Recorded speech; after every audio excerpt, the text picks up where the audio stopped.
Jen, and have another pregnancy update. I know it's been kind of a while since my last one, like maybe a month. Right now, I am 21 weeks along, which means I am well into my second trimester. I have to say, overall, it's gotten better, thank goodness. That's not to say that things are 100% normal.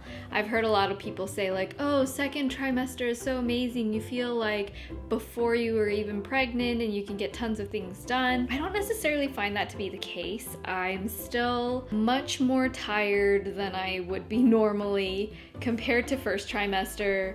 No nausea, get through the day without napping. That's kind of a win in my book. So baby has grown quite a lot. And obviously, since today is 21 weeks, that means I had my 20-week anatomy scan 1 week ago, which is incredibly exciting, super exciting news because this is where we find out the gender. When the technician was checking the gender, she had us just kind of like turn away so we weren't seeing exactly what was going on. She put a picture of the gender in an envelope so that we could show that to our friend who makes amazing cakes. She could put that into the cake and show that for our gender reveal party. We had a little issue because I thought that the technician would write out the gender, but turns out it was literally just a sonogram photo of that area of the baby. When we tried to do a FaceTime without us looking and showing her, she was like, I'm not sure. I don't want to get it wrong. I don't want to make a cake and have it be the wrong gender. Ben volunteered as tribute, called the doctor's office, found out the gender, held it against me for a few days. I know you weren't angry, you were just teasing me. Okay, by saying he held it against me, he wasn't mad at me, he just enjoyed having the secret to himself and teasing me at every opportunity and dropping hints for both genders on purpose. Thanks, Ben. Everybody else was in secret for our gender reveal party, which went swimmingly. I will show you a clip so you can be a part of our gender reveal process right now. Spoiler!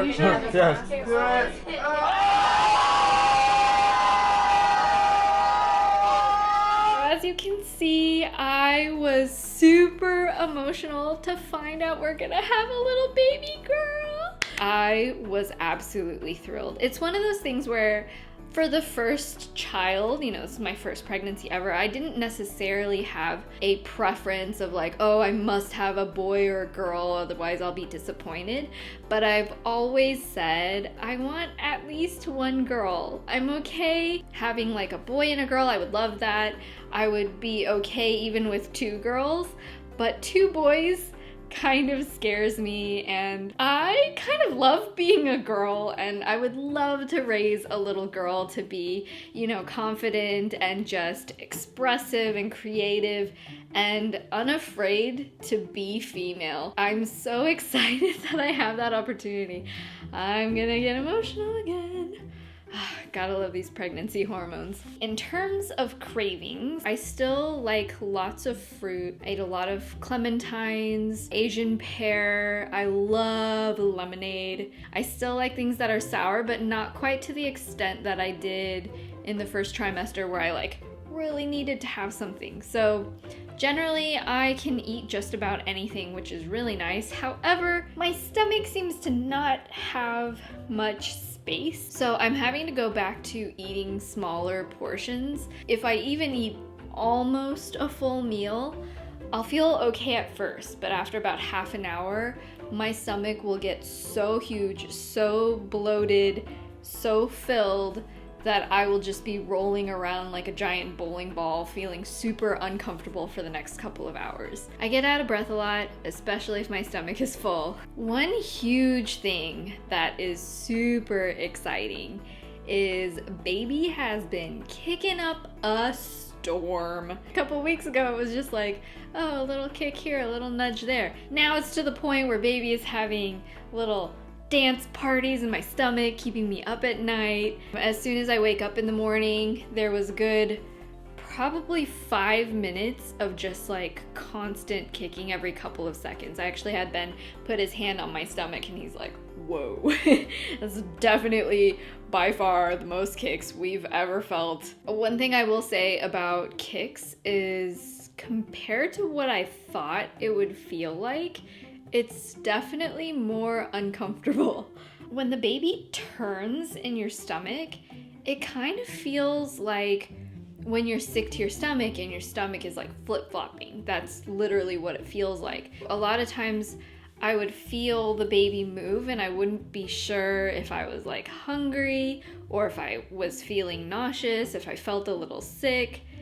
But then I was like, no, it's just the baby turning again, which, you know, that's a little bit weird. Not to say it isn't like absolutely incredible to feel that, but at the same time, it's not a comfortable feeling. It is also very weird because I think the baby has sleep cycles now, so I can actually tell when things are really quiet, oh, baby's probably sleeping, versus when the baby is awake. I can definitely tell. According to my pregnancy app, the baby is the size of a least weasel, which is a small weasel, I suppose.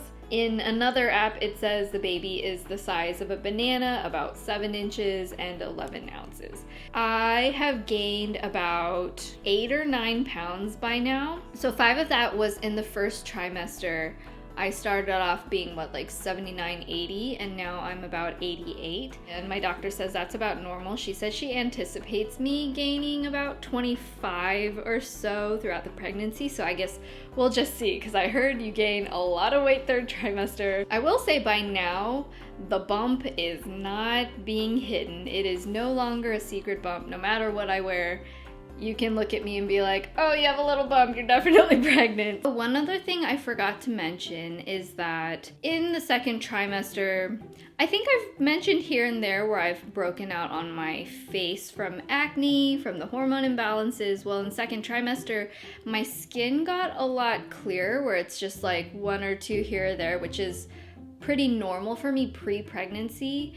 But my back and chest, like, oh my goodness, I've never had back knee like this in my life. It's not super severe. It's just like little bumps all over, and it goes literally all the way down to my waist, which I've never had acne on my lower waist before. With my skin tone and the extra hormones, there's a lot of pigmentation. So if you're somebody that tends to have hyperpigmentation from acne, then it happened to me. So if it happens to you, don't feel so bad. So that makes me a little bit sad that my skin on my body just isn't as clear, because I can't use salicylic acid or any of the anti-acne stuff. I'm just kind of grinning and bearing and going through it and just being like, you know what, this is a temporary thing. At least I'm not showing off my back all the time, so it's not really that big of a deal. So one of the things that's been really important is being able to wear clothes that are comfortable and not restricting on my stomach area. I was an early adopter for the whole maternity wear thing, because if I buy things in the first trimester and wear it through the entire pregnancy, I'll wear it more times, and that'll make the cost per use much lower, so much more worth the price that I purchased. I just wanted to show you a couple of my maternity jeans, because I know pants are like probably the biggest deal in terms of maternity wear that people get. These are some of the first pairs of pants that I got in the first trimester. This is from the J. Crew maternity line. I bought it online mainly because I am a super petite person. I'm only 4'11", and these went down to a size 23 petite. Unfortunately, their maternity line is only online, but the fact that I can buy this at all, and the fact that it was also on a really good sale, I bought it in 3 colors, white, black, and denim colored, and I've still been wearing them, and it's been pretty fabulous. This is an under the belly style, so if you can see, the back is a little higher because your butt gets bigger when you're pregnant. The front is like very low rise, so it sits under the belly. But I also did pick up some over the belly jeans. These I bought from H&M. I don't go shopping at H&M all that much, but they have maternity clothes, and their clothes tends to run petite. I bought 2 pairs of jeans for $10 each, a couple of shorts for $7 each.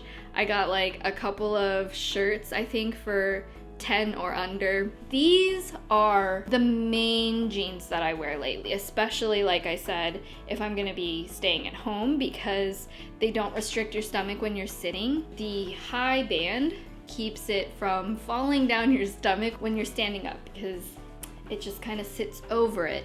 Okay, it's time to show my tummy. It's been a while. My stomach has grown a lot since last time, so this will be kind of fun. I'm wearing right now just a long tank top.